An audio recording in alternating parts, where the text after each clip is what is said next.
everybody, Ty here. Hope everyone is doing well. Apologies, the room looks a little bit tacky right now. As we know, big holidays coming up. We will have company over here, so won't be any long form videos on Thursday. If I'm lucky, I might be able to get up a short. But in any case, though, big topic as we head into Thanksgiving has actually been this major cool down that we're expecting, and it's going to last all the way into the beginning of December. Also, as we look into the long range for December now, the new outlook isn't here yet, but some things that I've made note of off of the latest runs here is this cooldown might be here to stay. So the values that we're seeing on this 6 to 10 and the 8 to 14 day outlooks, these might be hanging around for a bit here. So be prepared, especially if you're off towards the eastern half of the US here, because this has definitely got the look of a positive PNA setup where the temperatures are going to be warmer out to the west and much cooler out towards the east. So we talked about that in brief detail in the December outlook video we just dropped. By the way, that video is also doing really well, and I want to say thank you for that. Let's see if we can keep that going, by the way. Link to that would be, of course, in the top right hand corner. But some things to make note of here is just look at how high of a probability we have for below average temperatures over here towards the mid-Atlantic and the Ohio Valley here. I don't see this value in particular often. This is 80 to 90% within the 6 to 10 day period. Usually the CPC and NOAA, they don't put this value up often, and for good reason. But considering the massive temperature drop that I'm going to show you a little bit later in the video, it's a very good reason as to why this is up here. And then another thing to make note of here, if you look at this on the 8 to 14 day outlook, it's still showing an 80 to 90% area.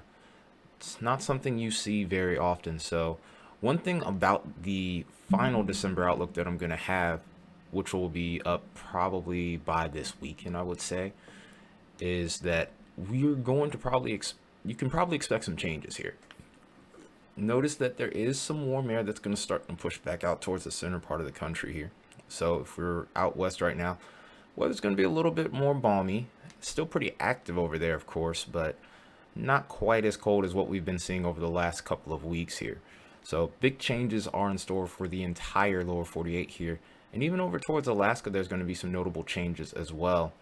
If you looked on the 6 to 10 day outlook here, go back to it again, you'll notice that almost the entire state is expecting below average temperatures, with the exception of the southeastern part of the state here. Even the Aleutians are expecting below average temperatures.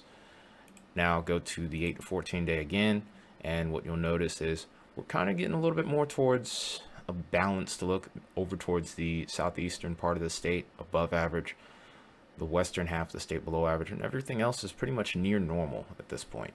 So pretty interesting to see that. We'll have to see how things pan out, of course, but if you live in Alaska, you know it's pretty frigid, well, compared to most of us down here in the lower 48. So not going to be too much different, maybe just slightly warm over here again towards the southeastern part of the giant state here. Weather, of course, as we know, jet stream's going to get pretty zonal here, so atmospheric river conditions are going to slow down, thankfully, because the Northwest in particular has been getting slammed pretty hard over the last couple of weeks. But what I'm a little bit concerned about is seeing the extremely below average area over here towards the Sierras. While there's still a pretty good snowpack over there right now, I would say, we do have to be watchful, because if this pattern continues to persist, which it very well looks like it's going to, this could become a problem for this region here. Also, of course, towards the center part of the country and over towards Ohio Valley and the mid-Atlantic, we have below average probabilities in regards to precip as well. The weather pattern as a whole here is not really looking quite as active after Thanksgiving here. That being said, we'll go ahead and take a look at things now, and we'll get a look first at the GFS. We're going to do things a little bit differently over here.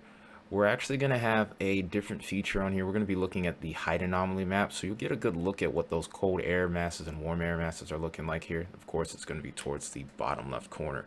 I'm going to try to match these up as best as I can here, but it's pretty easy to tell what's going on here because we're, of course, looking for our troughs and our ridges. Right now, we're looking pretty zonal, so weather's pretty steady, I would say, right now. But as we go further along, what you'll notice is we start to see some notable troughing going on over towards the eastern half of the US. And a pretty strong cold air mass is starting to take place over Canada. But watch what happens as we go over to the weekend here. Look at how we start to see that sharp drop off in temperatures as this trough comes in. And then as this ridge is building, you can see the warm air mass coming in as well along with it. Then as we go further along here, you would think, okay, this trough's about to move out. We're probably not going to see any more below average temperatures over here. Wrong. Actually, you still see a little bit of troughing over here. Things do look like they try to level out a little bit, but just when they start to, here's another trough to go along with it. And then pretty much throughout the rest of the period here, looks like the weather pattern does try to pick up, but the thing that I want to make note of, and I try to make note of in every video, is we're at 354 hours out. We are on a channel that's about overhyping, so we do have to be extra watchful. But nonetheless, no real signal or trend that I'm going to go off of here at this current point in time that has me super concerned. But the only thing that I am going to keep an eye on mainly is this trough and probably the cold temperatures that will be associated with this. Whether this digs further to the south or retreats further to the north is still yet to be determined at this point. We're going to do the same thing with the euro. We're going to rinse and repeat. We're going to change the bottom left corner over here to the euro's air masses, and then also take a look at the jet stream from the 500 millibar range, or the 30,000 to 40,000 foot range. And pretty much you'll see a very similar run in comparison to what the GFS is. Thing to make note of here is cold air seems to progress a little bit faster with the euro, and also I would say also for Thanksgiving Day, maybe, and I mean just maybe, there might be a chance or two of severe weather. I would say mainly towards south central Georgia, south central Alabama, maybe, if conditions come together. But for the most part, I'm kind of thinking that they're not. That's why I haven't even shown the SBC outlook or anything of the like, because for the most part, I just don't think things are really coming together. If things change, of course, I'll be making a short. It could even be as early as tonight, depending on if there's any sort of risk that gets issued. But to go further along here, like I said, pretty similar look to the GFS. Big time trough comes in to start off the month of December. That clears out a little bit, but just when we think we're getting a shot at warming up, here we go again. Rinse and repeat once more, and this is pretty much going to be a common theme, it looks like, through the first maybe even couple of weeks of December here. So as we go further along here, we're going to be looking at how significant the difference is going to be between our average temperatures and what we can expect here. So this is our current look right now. Over towards the Ohio Valley, we're actually pretty well above average here. We're 15 to 20 degrees across some areas here. 20 degrees in particular above average over towards Illinois and areas just off to the south here. But watch what happens as this cold air moves in. Could be some pretty significant numbers, especially after Thanksgiving. Starting to see that warm air begin to build out towards the west until that storm system begins to move in. Out towards the deep south Thursday morning, we're 20 degrees above average. But by the end of the day, we're right at average. And then the following day, here it comes. That cold air kicks in. We're already 10 to 15 degrees below average. And then by the second, I think might be the coldest day for a lot of us here.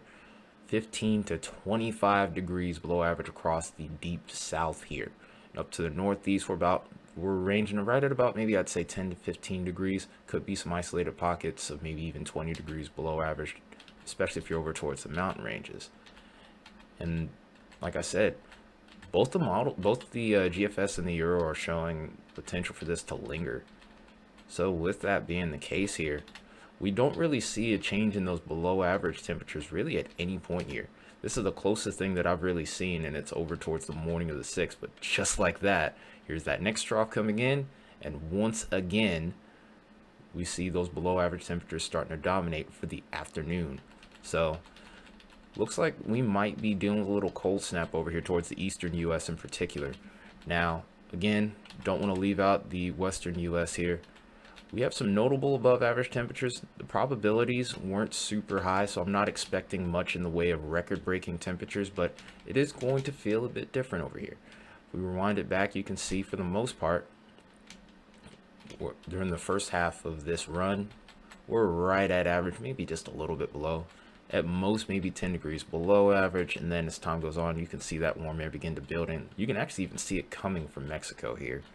We get to about maybe 15 degrees above average at max from what I've seen so far. No crazy values. All of that's reserved north of the border over here towards Canada, where we could be 25 to 30 degrees at this point. But really, outside of that, things aren't going to be too crazy over here towards the west. There still will be chances for storms here and there towards the region, but as far as temperatures are concerned, not all that bad.